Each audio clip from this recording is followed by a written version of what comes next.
Make this video, man, because, honestly, what is good, YouTube? Welcome back to another video, and today we're doing a topic that I really do not want to even do.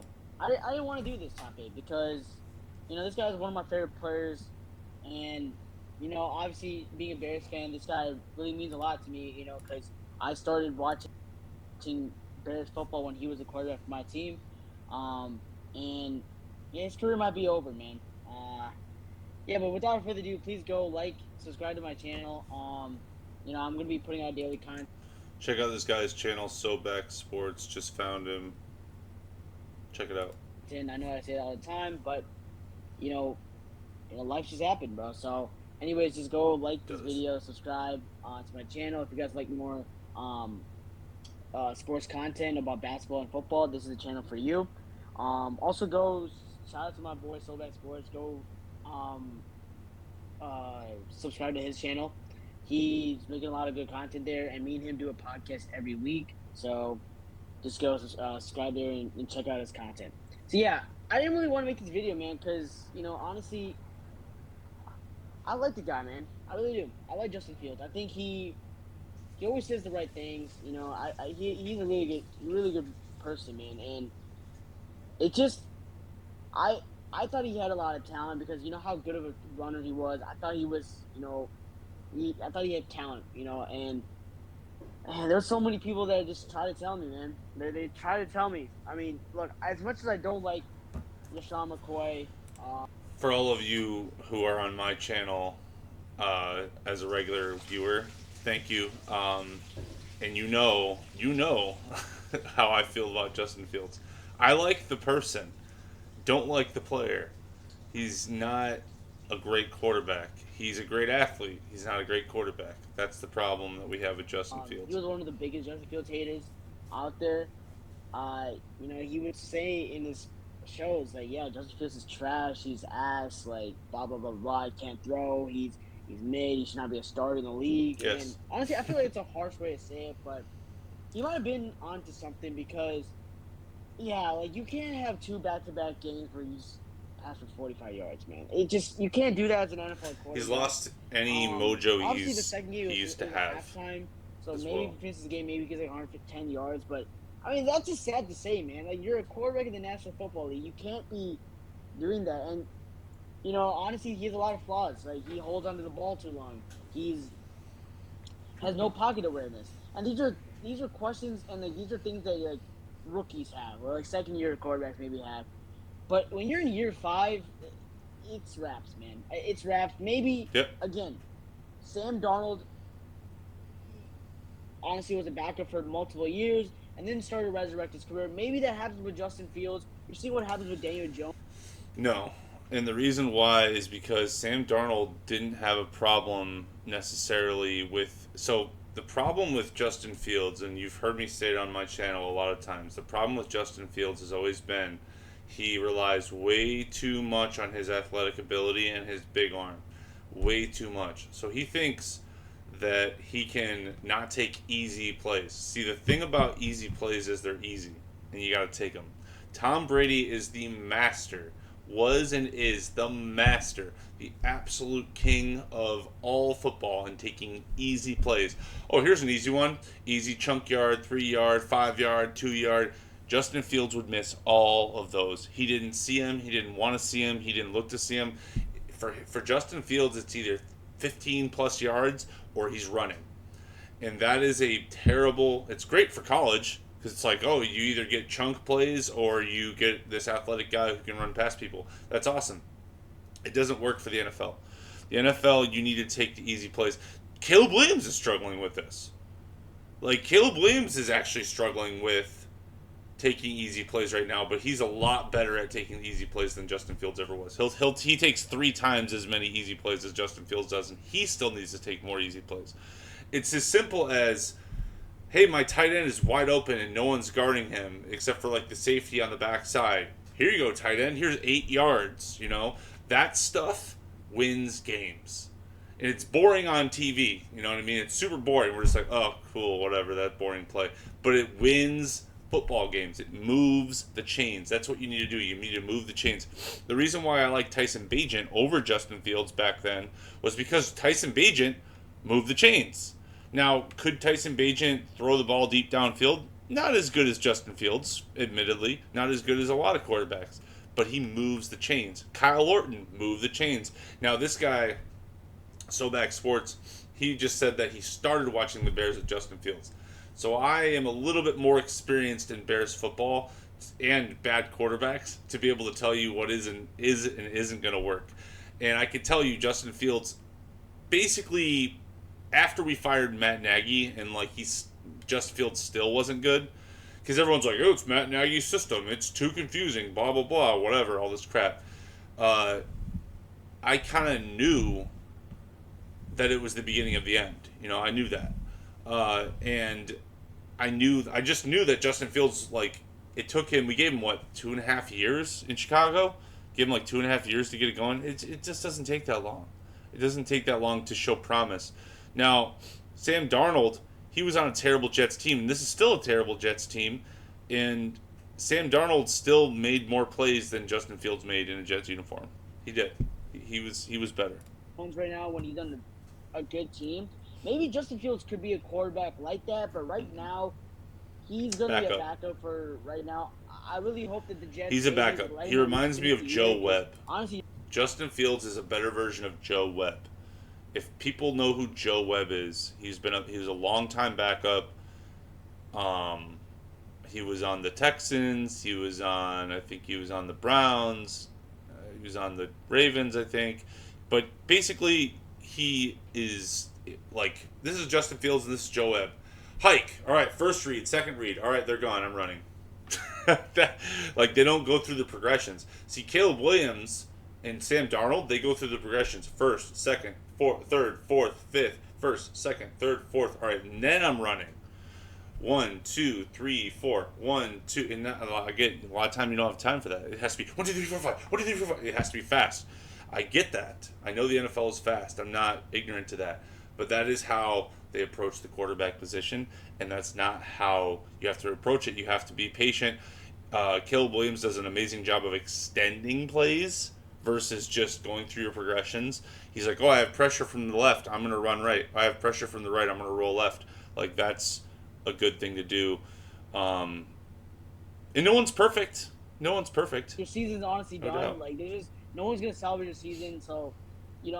I wish he can end his career as at least a starter on the right foot, but it's not looking like that. I think they're going to go with Tyrod Taylor, even though I don't think Tyrod better than Fields. He's much better than Fields. Panthers. Oh, you're wrong about that. Tyrod Taylor is much better than Fields. This is a newer football fan right here. This is a newer football fan. Tyrod Taylor is much better than Fields. Tyrod Taylor knows how to run an offense. Tyrod Taylor's led a bad team to the playoffs before. So that is incorrect. He's a much higher quality quarterback than Justin Fields is. It just irks me, man. It's just the way he throws the ball too. It just, again, I try to believe in him, right? If you guys watch, he's likable. Justin Fields is a likable person. When he talks in the press conference, he takes accountability, and he's a good quarterback. But I'm going to leave it right here because I want you guys to check out Soback Sports. Seems like a great channel. Seems like a good guy. Check him out. And that'll do it for me. I know Justin Fields' career is over. And let's shift to microphone. We'll talk about microphone. There's a first time for everything, brother. But like I said, we're not basing our life off of statistics. But if you look at any head coach with a quarterback like that, you're going to see similar results. Justin Fields' time is the... And people are bashing Woody Johnson for saying this, but I mean, he's right. Right? I get it. The owner shouldn't say stuff like that. Jerry Jones shouldn't say stuff like that. But when you're right, you're right. I mean, when you're right, you're right. Starting quarterback with the Jets is over. And if you're Justin Fields, there's no way that you can hear those comments and think that organizationally there's any belief in you. One of the hardest parts of my job is whenever there's a team that is so incompetent in so many different ways, and I have to make sure I capture each and every bit of incompetence and cram it into one video that ideally doesn't exceed 18 to 20 minutes. And well, when it comes to a team like the New York Jets, it is practically impossible to do that, because we're talking about an NFL team that allegedly made roster decisions based on Madden ratings, a team where, according to multiple reports, an 18-year-old Harvard student sits in personnel meetings and his opinions carry the same weight as I'm kind of tired of people being ageist to young people. Young people have a lot to offer, you know. Whenever I hear a young, like, 20-year-old, excited, hyped 20-year-old say something, I listen. And I'm in my 30s. And I always felt in my 20s that a lot of people in their 30s and 40s never listened to me. And and the older I got, the more I'm like, yeah, they probably should have listened to me. And again, I'm not trying to be arrogant. I'm not trying to say, like, oh, I always know what's right. I don't. Older people teach me things all the time. And I want to make that very clear. But, the other side of it, there are some things that older people can't see. There are things that I can't see. Everything is generational. Right, like young people, Gen Z, Gen Alpha, they know things that I'll never know. Right, they lived in a different time period that I lived in. Boomers and Gen X, I'll know things that they'll never know. They'll know things that all of us will never know. Right, that's just the way life is. It's all cyclical. Everything is cyclical. So, you know, I don't like when people are like, oh, he's a teenager and stuff. He shouldn't be. It's like, well, if he has something to say, experienced executive, he's a Harvard team graduate, whatever it is. General manager who had a great track record with drafting reportedly said that I answer to a teenager. That team is the New York Jets, and right now they're 0-7, the only winless team in the NFL. Their owner just publicly threw their $40 million quarterback under the bus. But here's what makes this story absolutely insane, and stick with me because this is going somewhere that you just wouldn't expect. The quarterback they're blaming right now might not even be the problem, and more importantly, we need to talk about whether the first-year head coach they're protecting might actually be one of the worst game managers in the NFL. I'm talking about a franchise so dysfunctional that last December, The Athletic published a report claiming that owner Woody Johnson's son, Brick Johnson, has been sitting in team meetings, and that Woody cites things that his sons read online as if they had the same merit as professional scouts. I don't have a problem with that. Alleged that the Jets killed a trade for Jerry Jeudy because they didn't think his Madden video game rating was high enough. Now, Woody Johnson denied all of this, calling it a typical smear piece that's unsubstantiated. But whether it's true or not, this is the reputation that the New York Jets have built. This is how some people view their organization. But do you know how their fans currently feel about the organization? I hate this team. I was born into this, and I hate this team. Now, real quick, before we get to this content, this video is sponsored. For those of you guys that didn't skip this sponsor and took my opening night play, I've never seen that before. Congratulations on 11xing your money. Here's some people that DM'd me about their success. Let me know in the comment section down below if you took this play so I could show you some love, because we swept the opening night of the NBA season. Now, I have additional plays that I will be posting on my Instagram page at the Flight Mike, and in the WAP link in the description down below, where we've been profiting daily in our Discord server. But I'm also going to give you a play in this video. First, use my promo code microphone to get $50 in lineups when you make a play of $5 or more. And for tonight, I'm rolling with these plays. So I have Justin Jefferson getting at least 63 receiving yards. I have Ladd McConkey getting 40 receiving yards, and Jackson Dart throwing at least one pass TD. I'll give away additional plays on my Instagram page and in our Discord community in the WAP link in the description down below. And thank you, Prize Picks, for sponsoring today's video. Mic check 1 2 1 2. What's going on, everybody? There's context that you need to understand about what's happening right now with Justin Fields and Aaron Glenn, because this isn't the first time the New York Jets have destroyed something good. Let me take you back 1 year. In 2024, the New York Jets had everything. They had Aaron Rodgers, a four-time MVP, future Hall of Famer. I knew that wasn't going to work. The Jets are too dysfunctional of a franchise to bring in a guy like Aaron Rodgers and just plug and play. That's a ridiculous trade by all standards. It was. The Steelers works. Why? Because Tomlin is buttoned up.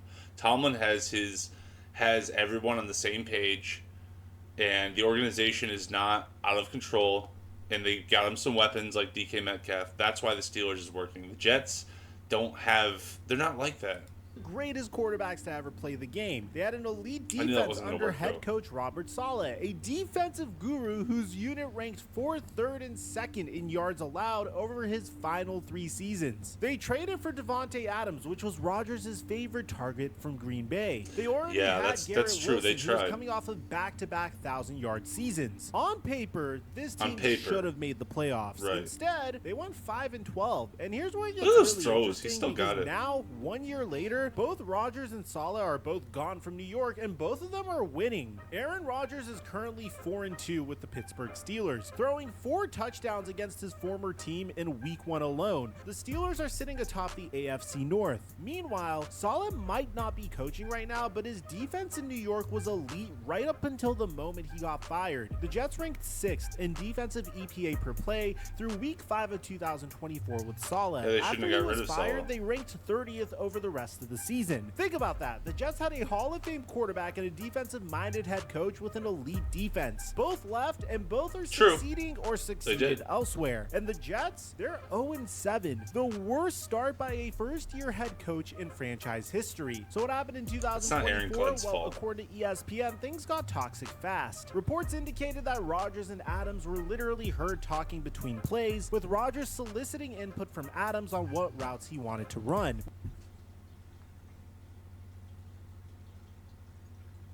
How is that a report?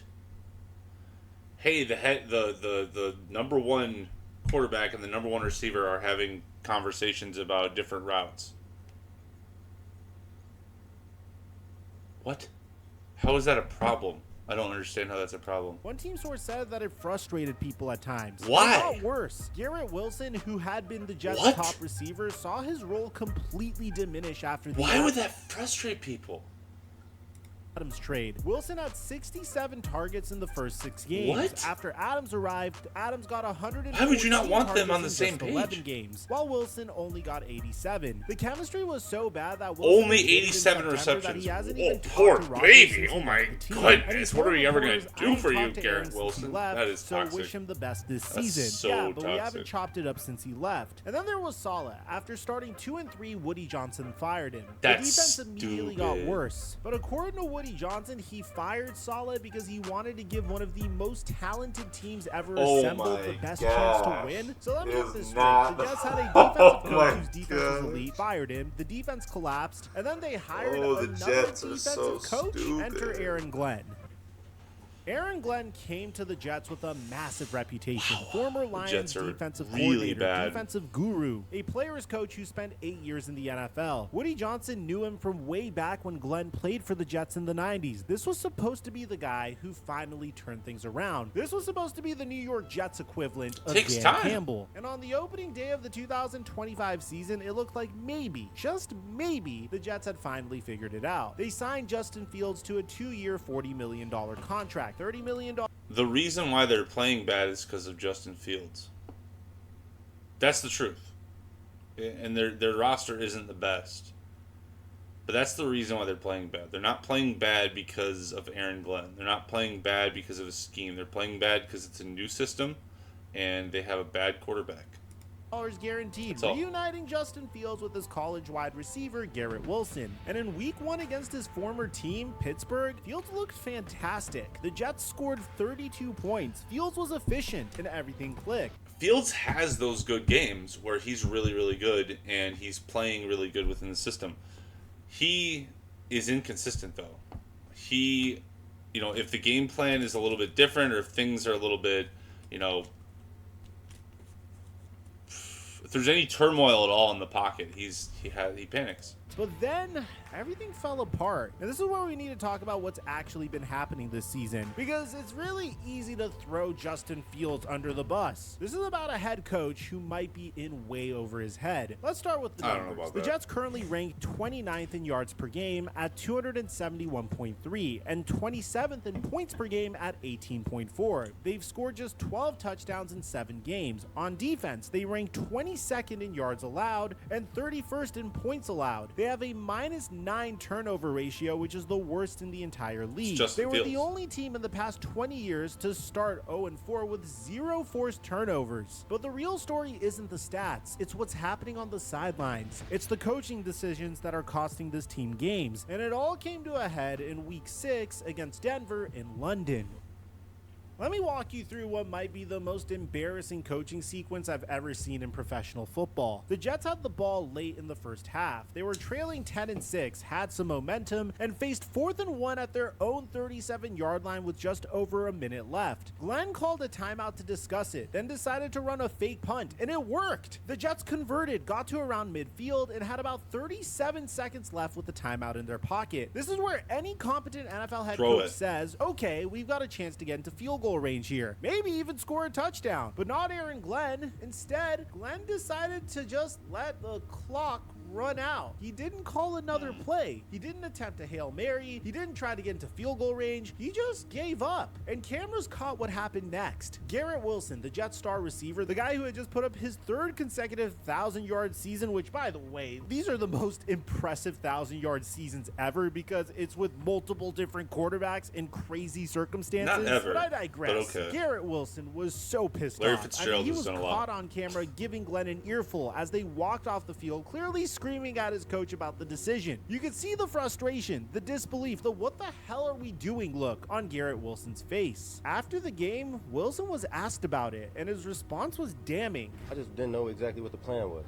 Once I figured it out, I was disappointed. I'll just say that. So your best player doesn't know what the plan is? Your star receiver is screaming at you on the sideline on national television? And Aaron Glenn's explanation was he just didn't want to risk giving Denver the ball back with time to kick a field goal. But wait, it gets worse, because the very next week, Glenn admitted to reporters that he wished he had thrown a Hail Mary at the end of that half. He literally said, I wish I could have took the clock down to 5 seconds and just threw a Hail Mary, to be honest with you. So he knew he made the wrong decision. He acknowledged it publicly. This was his chance to learn, to show growth. Skip ahead a little bit. Justin Fields said, first time for everything, brother. But like I said, the team is good. Like I said, we have a locker room full of warriors, a locker room full of men that want to get better. No team has ever made the playoffs after a 1-5 start. So like I said, we're not basing our life off of statistics. And then on top of all of this, you have the team's owner saying this.